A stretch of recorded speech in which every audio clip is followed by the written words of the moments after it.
So here we have the different flavors.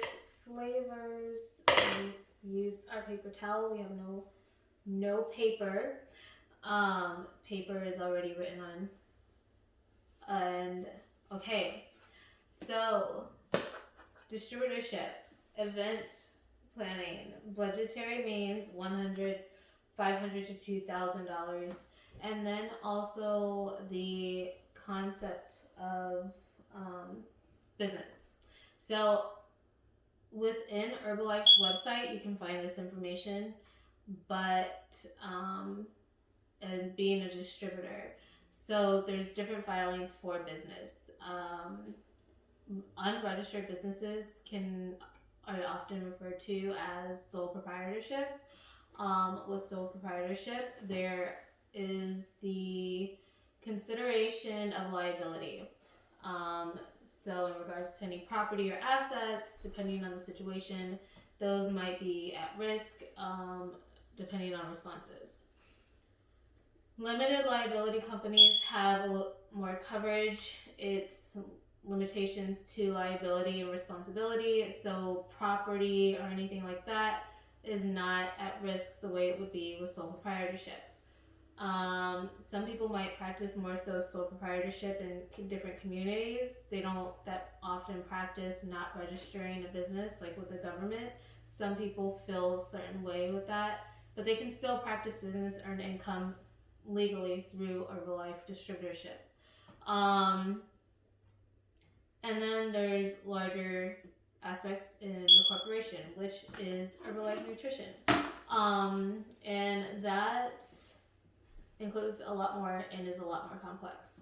So with such, it's just finding the type of distributorship that fits each one's needs or desires or goals or any kind of maybe even depending on distributorship means some people might just do it for extra income.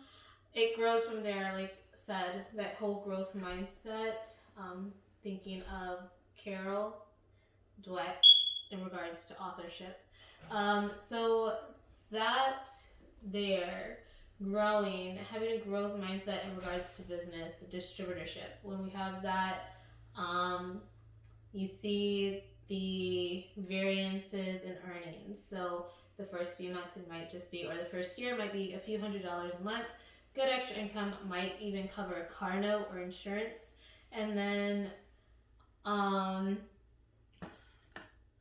it can grow from there. So revenue grows, income grows, profit grows, volume grows, and then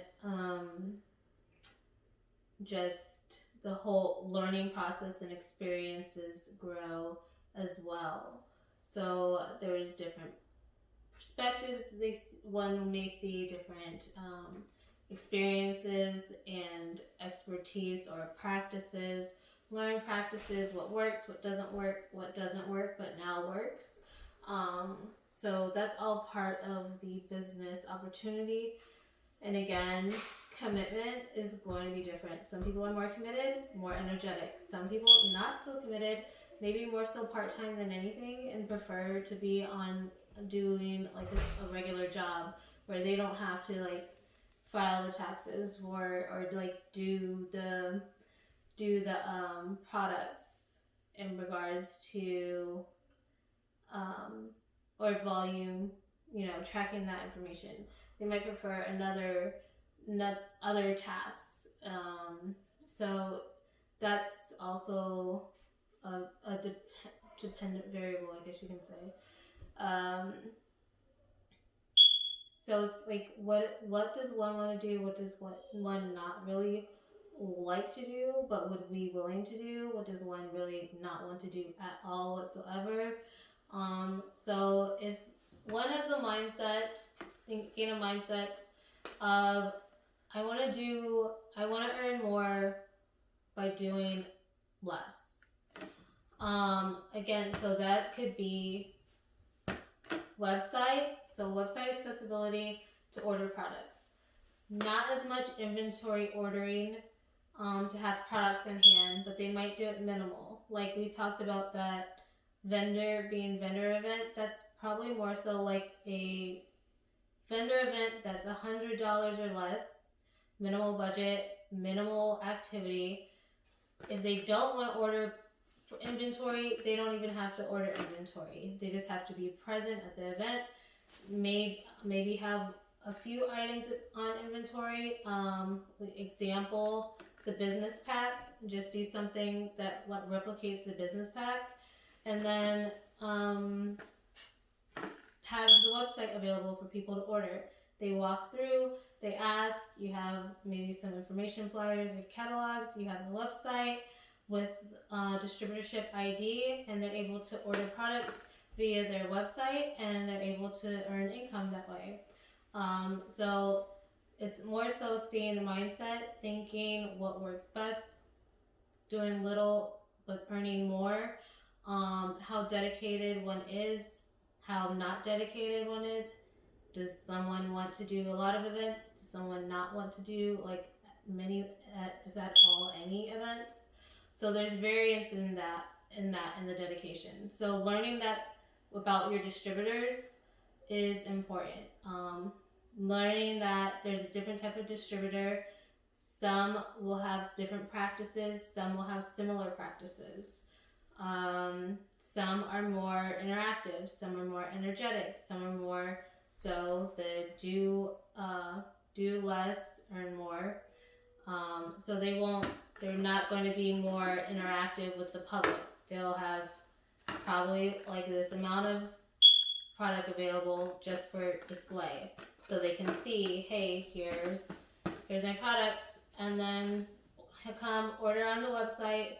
This is my distributorship ID. Maybe have that information available so that they can get the credit and they can get the earnings and the volume and the revenue there, and pretty much keep it really simple like that, and not spending too much in regards to being a vendor, less than $100, and that's it. They get the foot traffic and they get the orders in. So it's pretty simple. More people, depending on the event, maybe a distributor has more revenue to be able to spend and on a higher costing vendor fee. And they have different types of customers that come in that might be able to order more products. Maybe they have a store and they want to do their inventory through their distributorship at that moment. So that's a completely different market. So thinking about the markets within their distributorship and activities is important in application of such, and doing more work or doing less work. It caters to every type of worker.